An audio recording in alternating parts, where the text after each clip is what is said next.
Ištaisyti tikrovę. Šventės baigėsi. Po nerūpestingo poilsio ir linksmybės dienų, kai kam gali prasidėti rūškanas laikotarpis. Labai dažnai taip atsitinka, jeigu tikrovė nekontroliuojama. Ne visada pavyksta nuolat švęsti, bet negalima leisti, kad pasaulio sluoksnis pakliūtų į niūrias variantų erdvės sritis. Kad ir kas vyktų, žinote, turi ketinimo koordinavimo principą, universalią priemonę, kuri ištaiso bet kokią keblią padėtį. Jis skamba taip. Jei nuspręsite vertinti įvykį, kuris atrodo neigiamas, kaip teigiama, viskas kaip tik taip ir bus. Kaip žinote, dualizmas yra neatskiriama mūsų pasaulio savybė. Viskas turi savo antrąją pusę.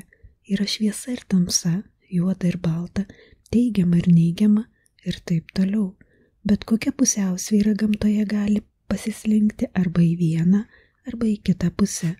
Kai einate rąstu ir pasvyrate, pakelite kitą ranką, kad atkurtumėte pusiausvyrą, ir kiekvienas įvykis gyvenimo linijoje turi dvi atšakas į teigiamą ir neigiamą pusę.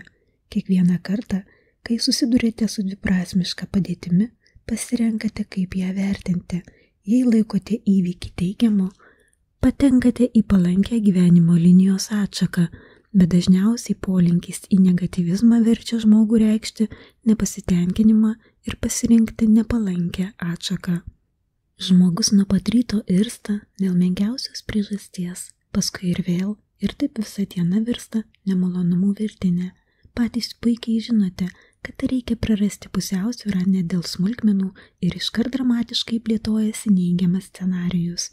Kai tik jūs kas nors suerzina, tuoj atsitinka dar vienas nemalonumas. Todėl ir sakoma, kad nelaimė viena nevaikšto, bet nemalonumų virtinė seka ne paskui pačią nelaimę, o paskui jūsų požiūrį į ją. Dėsningumą lemia jūsų pasirinkimas ten, kur linija išsišakoja.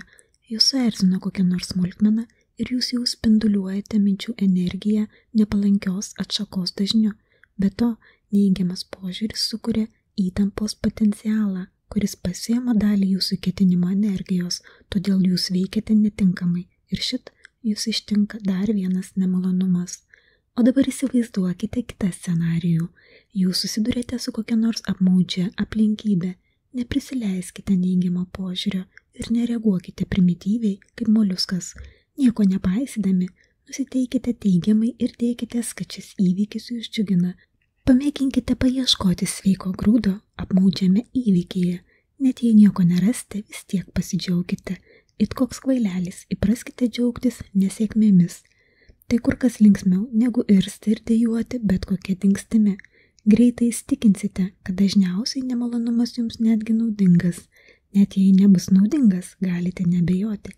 Teigiamas požiūris padėjo jums atsidurti palankioje atšakoje ir išvengti kitų nemalonumų. Koordinavimas – veiksmingiausias judėjimo variantų erdvėje būdas. Į kiekvieną įvykį žiūrite kaip į teigiamą ir taip visada patenkate į palankę atšaką, vis dažniau sutikdami sėkmės bangą.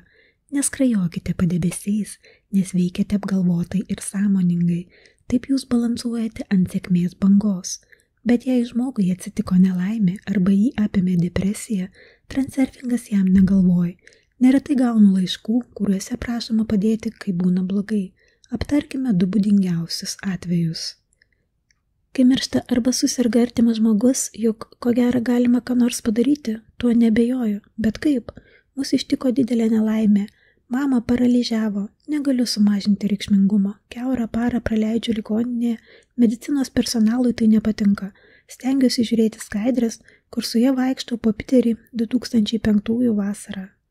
Nereikšiu jums užuojautos ir neraminsiu. Nežinau, kad arba jums šito nereikia, arba nepadės. Todėl iškart pereisiu prie reikalo. Jūsų klausimas, kai miršta arba susirga artimas žmogus, juk ko gero galima ką nors padaryti, bet kaip? Reikia elgtis visai kitaip, neelgėtės. Pirma, jūs labai kenčiate ir taip komplikuojate motinos būklę.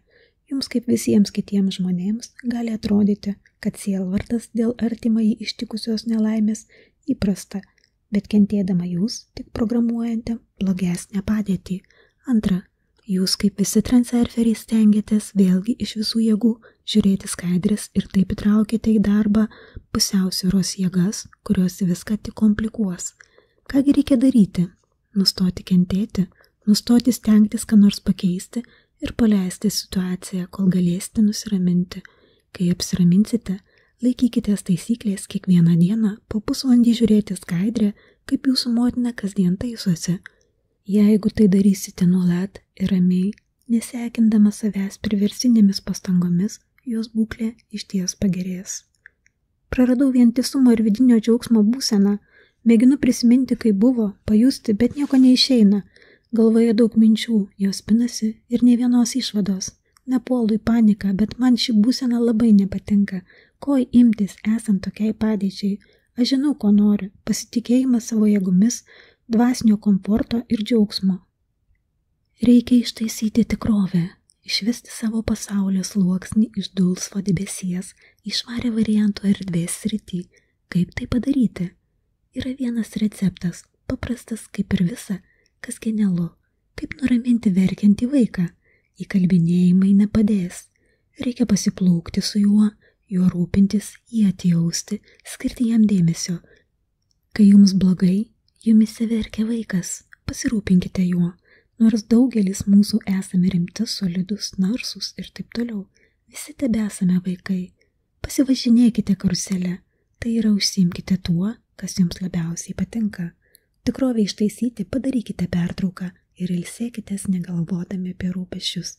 Pasakykite savo, šiandien su savo pasauliu einu pasivaikščioti. Sugaištas laikas to vertas, juk reikia išvalyti sluoksnį, nuo jo daug kas priklauso.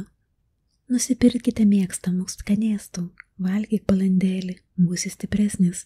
Visą dieną skirkite savo malonumams. Prižiūrėkite save, rūpestingai paguldykite save į lovytę, miegok balandėlį, tavo pasaulis viskuo pasirūpins.